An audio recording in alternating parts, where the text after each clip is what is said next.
Hi traders, Chris from the research team here at Pepperstone. Now, Beyond Meats has come front and centre over the last few days on traders' radar. This is about a retail frenzy reminiscent very much of what we saw in GameStop a few years ago under Roaring Kitty and Keith Gill. Now, I think obviously the stock has been in sharp decline over the last few years. I think last week we traded down to 50 cents. And on the session that we've just had, we saw the stock trade up to $7.69, also a lazy 1,437% rise over a few days. Now, as the stock got to those levels, obviously people were looking at implied vol and the stretch move, and people started to sell back into this, people taking profits, and also people getting their hands on whatever shorts they can.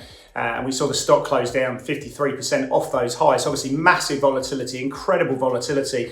And we've seen similar sort of thematics, but to a lesser extent in things like Krispy Kreme. But if we have a look at Beyond Meats on the day, we saw 2.2 billion shares traded, which is incredible. I mean, if you look at the 15-day average last week, we were sort of running around 9 million shares. So a massive increase in volume. We saw 3.3 million options being traded on the day, which is about 9 times what we've been seeing over the 20-day average, and the call to put ratio is about 1.4 calls to every put. So again, massive speculation coming through, and of course, if you look at the size of the average trade was about 10 lots, so very much in the retail side of things, or people trying to be like retail in that situation.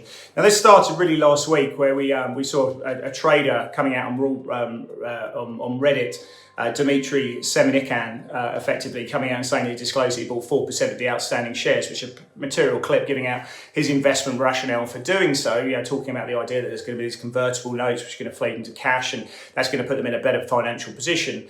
But then it really spread through wildfire through the social media forums such as Wall Street Bets and other Reddit and other factors as well. And then it really just became a massive short squeeze again. We've been looking at sort of 39% of the outstanding shares being sold short. That pushed up, and I think people were even talking about higher levels than that situation.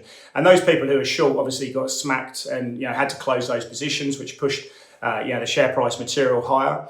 We go into the options market, as I say, and then it became a gamma squeeze essentially, because if you have a look at things like the options that were expiring on the 24th of October, the $7 strikes, the implied volatility closed at 1,008%. So people were just buying upside calls out the money, deep out of the money, and dealers who'd sold the calls effectively had to hedge their gamma and bring their deltas down to zero by effectively buying the underlying stock. And again, the short squeeze plus the gamma move pushed the shares up to 769 before it came down pretty hard. But we're left with a stock now with massive volatility. Where does it go from here? Does it continue to fall back to sort of theoretical fair values, or do we see people look to try and squeeze those shorts? And we're also screening for other stocks on the New York Stock Exchange with very, very high short interest. Can we see another one? This is a rerun effectively of GameStop. What's next? How's it trade? And trade at Pepperstone.